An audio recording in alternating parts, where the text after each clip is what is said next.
3D printing is all the rage, and it is fantastic because you can pretty much make anything you want on the spot.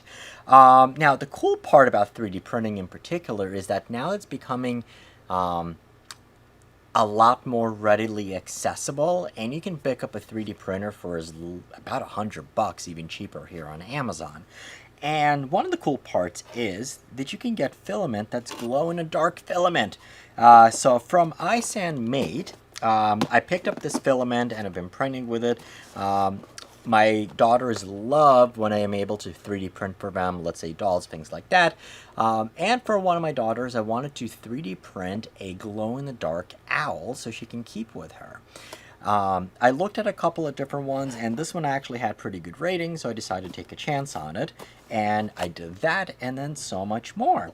So this filament, it's a 1 kilogram spool. I know a lot of the other companies, oftentimes what they're going to do is with, let's say, PLA type filaments, like the wood ones, they'll make them smaller in size, so even though they're priced about the same, you think, oh wow, I'm getting a good deal, but it's actually only half the spool. This is a true 1 kilogram spool. It is, as you can see, I have been using the spool, and it's about halfway done. It is going to be sealed in the packaging with a silica packet in there. So I did just take it out so I can actually show it to you. Now, print speeds, so print temperature 190 to 220. And generally I've gotten good results right around 200 Celsius. This one is, we have two different types. We have glow-in-the-dark green, and this is the glow-in-the-dark blue. Now, the stuff that I was able to print with it, so I was able to print, first thing I did was the owl, which I don't have, the girls have it, a pistol grip for your modern sporting rifles. This is a tool for a suppressor, and then everyone wants a mask, so I was able to print the mask. Now the cool part with the filament is, like, once you have it, it's actually pretty stiff. The one thing that I do note is that if you're printing rafts and skirts on the bottom, it is going to be more difficult to take it apart, so do keep that in mind.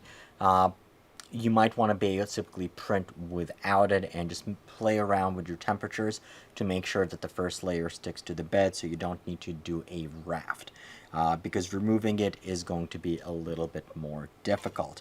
Now, for things like if you're printing masks, you will absolutely need that raft, but as you can see, kind of like it's still sticking on there.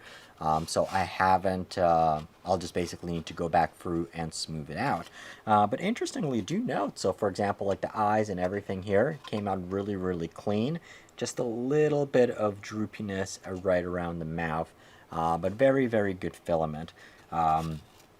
Now, it does seem a little bit more brittle because, I guess, of the glow-in-the-dark filament, and do keep in mind that it will start clogging up your brass nozzles, much like other PLA plus type filaments. So this one's glow-in-the-dark blue, so actually what I'll do is let me turn off the studio lights here.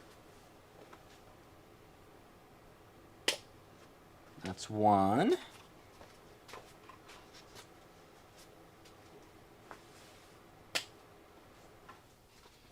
And you can see it glow in the dark blue. There is our grip, our mask, and our tool. So super duper cool. I still have actually light coming in from the side, but you can see how well it's glowing. Super duper awesome, and I will actually take a photo of this.